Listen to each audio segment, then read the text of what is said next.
What is up, guys? Welcome back. So today's episode is actually going to be Christmas themed. Um, I haven't really done too much stuff for Christmas. I mean, I've gotten Amber some things for Christmas, but the real focus that I actually put Christmas into was my Bunkers and Badasses campaign for the guys. So um, I'll get into that after what I do want to say to you guys. So in the back here, there's a thing for Mercenary Day going on for Borderlands 4. So if you sign into your socials, you will be able to find different shift codes that are released daily from Gearbox on your socials. You can use them shift codes on your shift account and you can redeem really cool rewards. The first day was actually a Echo skin. The second day was a skin for Vex. The third day was actually just a small video, and the video was basically the four Vault Hunters talking amongst themselves, like in a holiday festives, like they were just kind of conversating with echo logs. The fourth day, which is today, we got a Rafa outfit. So this is going on all the way up to the new year, and you have I think it's until the new year to get all the codes redeemed. So make sure you do get on and actually redeem those before the new year is here. Bunkers and Badasses. So last week I ran a Bunkers and Badasses, kind of like a side quest for the guys. When holidays come around, I do like holiday themed quests. So it's in their campaign, but it's not focused around the story of their campaign, if that makes sense. Last Halloween, I did release a video for you guys showing you guys what I did for their Halloween quest, because I really didn't do much on Halloween. Halloween night was the game. Like, that's what I did. So that's why I kind of been doing holiday Bunkers and Badasses videos, because I do a lot of stuff for Bunkers and Badasses, even though, I mean, we did get How Rush Saved Mercenary Day for Borderlands 4, but we did a video on that, and you can only do so much with that as well. I do like the original Christmas DLC from Borderlands 2. Like, I feel myself wanting to go back on Borderlands 2 today sometime just to play the Christmas DLC. I mean, it's drastically different than the rest of Borderlands 2. And I feel like with Borderlands 4, they give you a Christmas DLC, but they still try to keep it in the vein of Borderlands 4 with even the same type of enemy types and stuff like that, just a Christmassy version of it.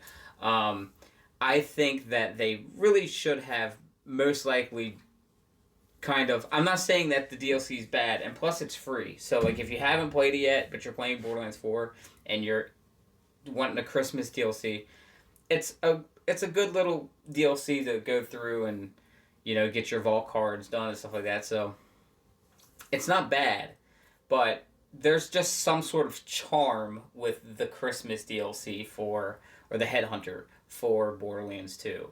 So I wish they kind of would have brought that type of stuff into this. I think they might be doing stuff like that, meaning like why this one was free, because I think they were mentioning they had a lot more stuff they wanted to add into those DLCs, but they couldn't get the stuff they wanted into enough stuff into that one, so they gave it away for free. So I'm hoping that the next DLCs would be a little bit more full with not content, because we got content with this, just more like a different type of map. Like actually go to like a winter like Wonderland kind of map, like we did in Borderlands 2. But with that said and done, let me just continue on the Bunkers and Badasses stuff because that's really kind of basically what the video is going to be on. So,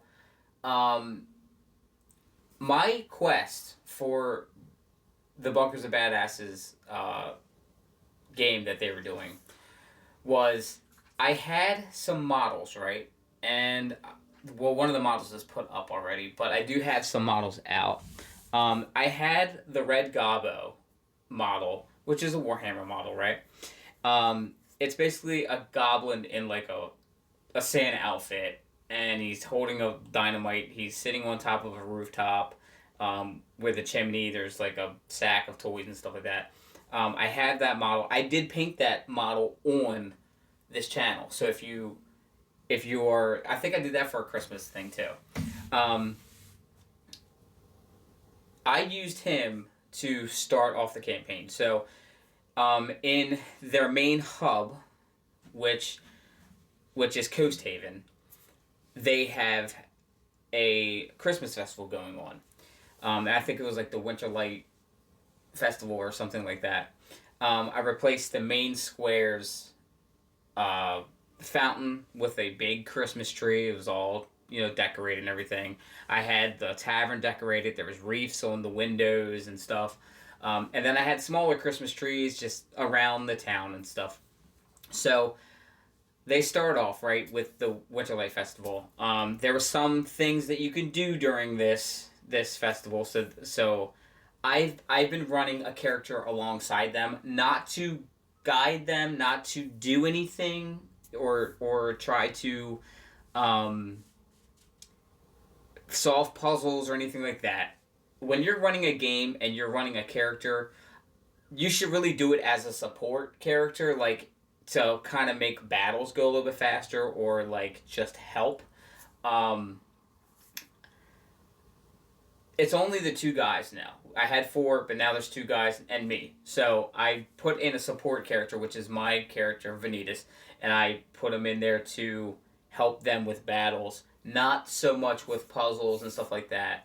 I don't do much talking. I sometimes here and there to narrate my character, but I let them kind of guide the story, and I'm just like a tag along like character, which it might do a twist somewhere down the line because obviously he's connected to me. I am the DM, so maybe there's something that could be even crazier with him, even as a support character.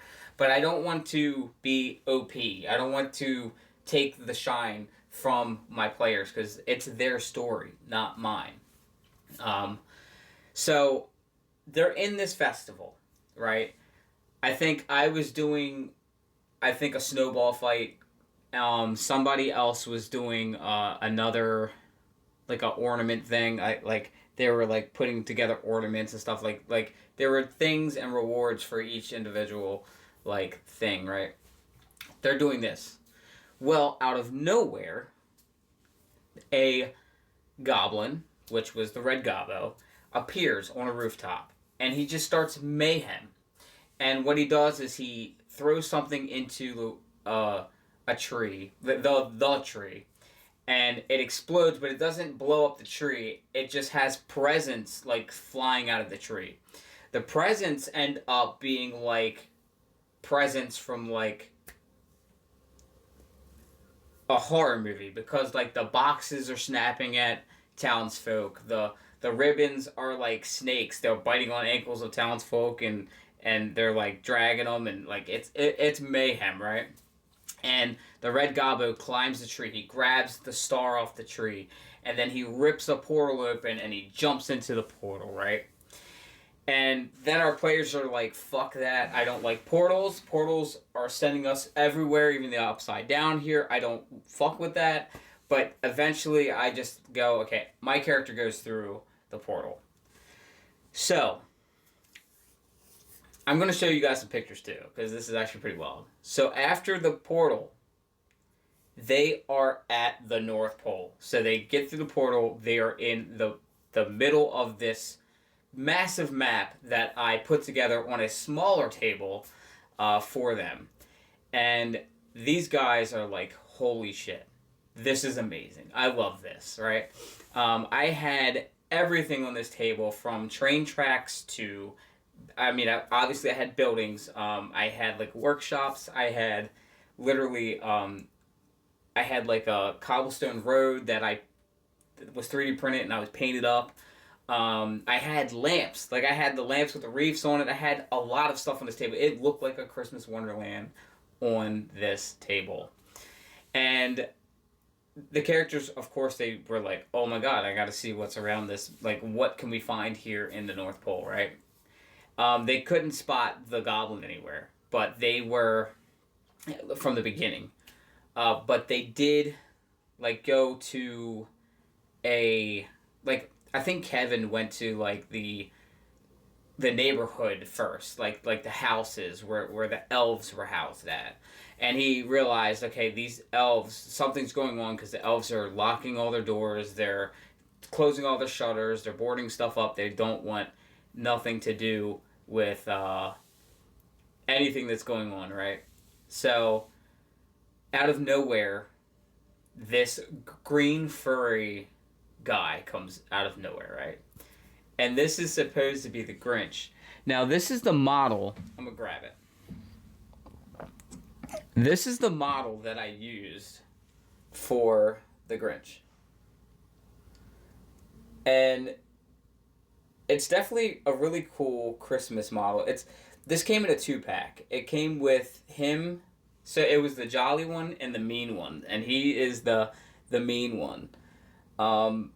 They had a battle with the Grinch, basically.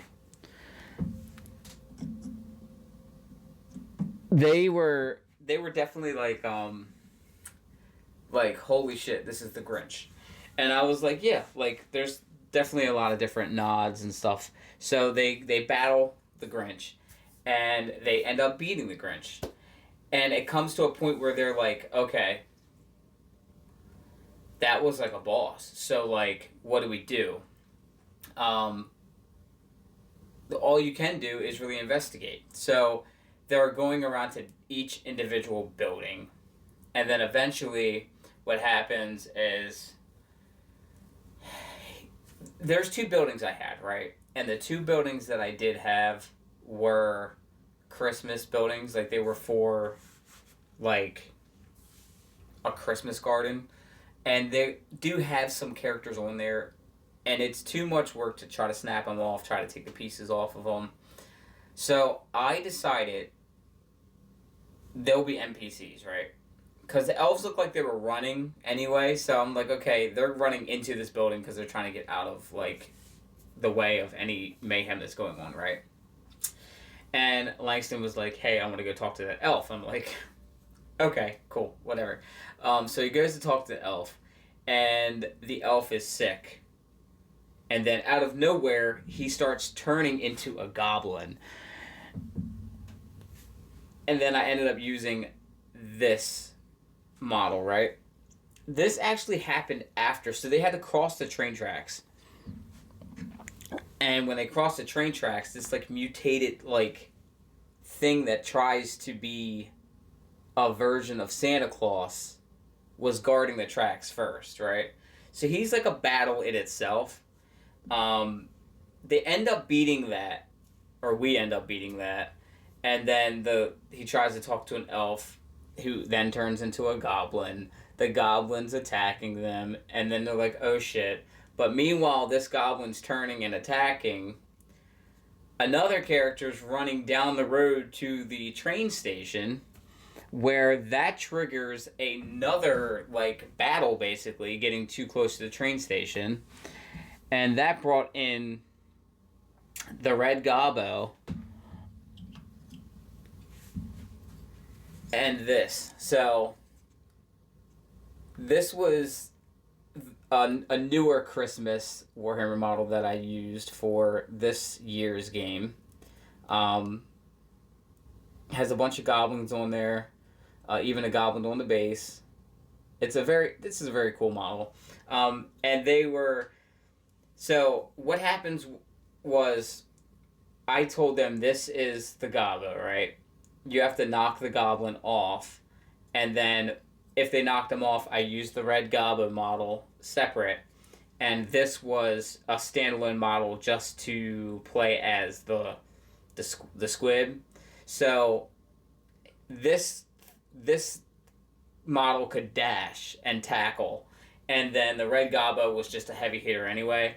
But we were lining each other, like we were accidentally lining each other up like bowling pins, and this model was just devastating. Like it was just piling through, hitting all of us, knocking us different ways, damaging us. So we had to be strategic and really line ourselves up with things that it could run into and damage itself while we're also damaging it, plus taking out the red gobbo. So eventually, when we were done beating the red gobbo and that, the guys thought that the game was over. They're like, okay, cool, that was an awesome quest, you know? But they didn't realize that when they killed the red gobbo, I explained to them he hit a red button. He pulled out a thing and he just hit a button. And they're like, what the hell? And the doors of the toy workshop busted open. And within all of the mist and the smoke, debris that was going on, this thing walked out. So they had to fight a toy box horror, which was basically like a mutated demonic teddy bear. And this was actually, it was very random for them. So like, they were like not expecting this, and they weren't expecting the size of the model, because this is a model. Like, some people might think that this is a toy that I stuck on a base. No, this is actually a model. The model is actually a Malifaux model, but of course, you know, I buy so many different models for so many different games just to put in Bunkers and Badasses. Just comparison, like, their characters are on the size of this goblin, and the goblin's that size compared to this. And then the big model of the goblin's riding the squib, or squig, like, literally, like, it's massively bigger. So this was basically like a huge boss for them to fight and kill. And when they beat this toy box horror, they ended up getting a golden ticket. So all three of us got a golden ticket. What was really cool about this, though, so I do want to say this. We dwindled the health of this down so far. And as it got to its lowest points of health, Kevin has a custom melee weapon that I put in Bunkers and Badasses. I do make custom weapons for Bunkers and Badasses that I give to the guys. They are technically pearlescents, so I have them roll on a different thing. So they all have to roll at once, and they have to make a certain amount of points up to even get a pearlescent. Eventually, they did get that guitar, right? Which was it's Eddie's axe, which is like Eddie from Stranger Things. I gave him the guitar, so not only is it like a melee weapon, but he can actually strum it, and if they're not badass enemies, the heads will explode on them. And if they are badass enemies, he can still strum it. It just does damage, and it does the melee damage too. So, when he does it, it does explosive damage, which it pushes characters back. So, this toy box horror crosses over the train tracks, and he uses the guitar at one point. So we're fighting this. We're dwindling the health down. We cross the tracks. It crosses the tracks. He uses the guitar, and since it was like right there at, like, I think it had like 2 HP. It had like 2 HP. It pushed him back onto the tracks. And when he did that, the train, which I have a Polar Express scale model for the game, right? But I told him the Pandora Express is basically rolling in and it smashes and kills the toy box horror. I thought that was timed perfectly right with the perfect amount of health and stuff. There was a perfect time. And Santa comes off of this train. So Santa comes on the train. He runs over the toy box horror. He comes off the train and he talks to the Vault Hunters, and he basically says a lot. He says a good amount of stuff, heartwarming stuff too, which was actually pretty good too. But he punches everyone's ticket. So he punches everyone's ticket, and everyone has one roll to make, and on 12 different things, they so they roll a d12, and whatever number you get is the item that you got. So I had cosmetic items that help like different things. I had melee weapons. I had guns. I ended up getting a Malawan, like a ice Malawan SMG that I put together for the thing. I do like the SMG. I was trying to get the Santa boots because the Santa boots were like, they like let you move +1. So instead of me having a 4 square move, I would have had a 5 square move or something like that.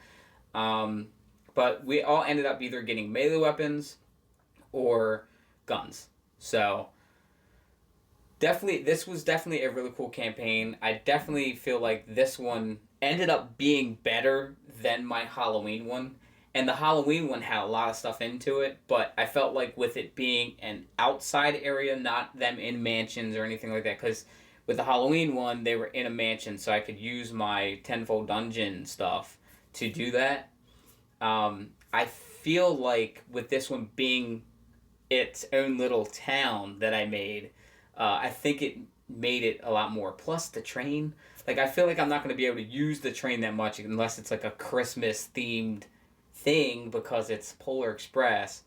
But it was so nice to like put the train onto the table, and like I don't know what would happen, but like my Polar Express box has been in the kitchen. I know it sounds weird, but it against a wall in the kitchen for so long because it's a big box and I don't know where to put it. And I'm like, okay, I need to figure out something, right? But then eventually the time came for me to use it, so I pulled out the tracks and sat on the table. And Langston, for some reason, was like, "Do you have a train for that?" And Kevin was like, the box has been there for so long. You haven't noticed that? But it was like really great to have a train on the table too, that they could like interact with and stuff. And I felt like that game kind of made the Christmas like really nice. Like this Christmas, like I feel like that game was really, really fun. And I know a lot of you guys might just be watching these videos because you guys are Borderlands fans and not really into tabletop gaming and stuff like that. But I really do enjoy playing Bunkers and Badasses because I feel like it's my way of getting people that aren't so much into Borderlands as I am. But it's weird because like Kevin and I like started our friendship off of Borderlands. Like when I worked at GameStop years and years ago, like we started playing Borderlands together, and like we've been friends since then. But the thing with Langston is more of like a reader and like he wants to learn things. So he is more on the like, even though this is his first tabletop game, I feel like he enjoys this experience more than a video game.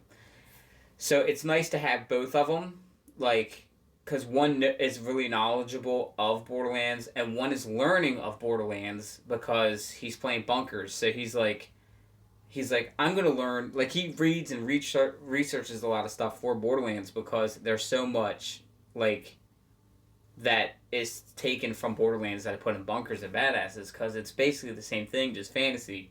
So he's trying to learn companies and what they stand for, and who's the real bad guys, who's not, who's the upper hand, and abilities and stuff like that. Because like in Bunkers and Badasses, like you don't have mages and stuff. You have sirens, you have commandos, you have psychos, you have gunzerkers, you have so many different things. So he's trying to learn these classes because they're so drastically different from basically D&D.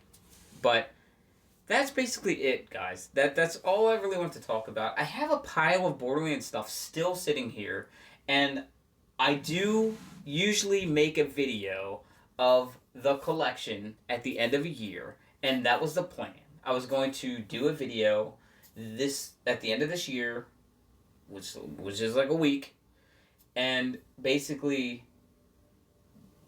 show off the whole collection to you guys, because you haven't seen the whole room as it is since I moved here. I've been here for 6 months, and I have not done a massive video or anything like that. I made a mini fridge that looks like fucking Dr. Zed's meds. Like, I haven't done videos for things that I usually would, and I don't know if it's from me working so much on the Bunkers and Badasses series that I'm working on, because the last campaign that I ran that did finish, I have been making videos on their story. So if you haven't seen any of those, if you are interested in Bunkers and Badasses on a story aspect, check out those videos. It's basically like a narrated video with artwork that shows the characters. It is AI. I did use AI, and I know I can do art, but the thing, like, I can make good art. But for me to make the frames for each individual character and do this stuff, I would never get episodes out in time for you guys. So it's just best to just get the story out to you guys with some pictures that could at least interpret what I'm trying to show as the narrator's talking and explaining what the characters did and everything. Because that story is that is what started the campaigns that come after. So the guys that are playing the one that we are playing now are picking up the pieces that were shattered in the campaign that I'm doing the show on. So I'm trying to get through that one so I can start this campaign's episodes. So they're excited about it too, because they know that eventually I will finish with that series and start a season 2, which would be with their characters. So they're really excited to see how the show ends up being, because I try to note down everything that they do. I try to note down everything so that when it comes time, they can actually like sit down and, you know, maybe watch it and go, oh my god, I remember that. That was so fun. And like, it will be a piece of tabletop memory that they can always go back to and see, and I'm excited for that.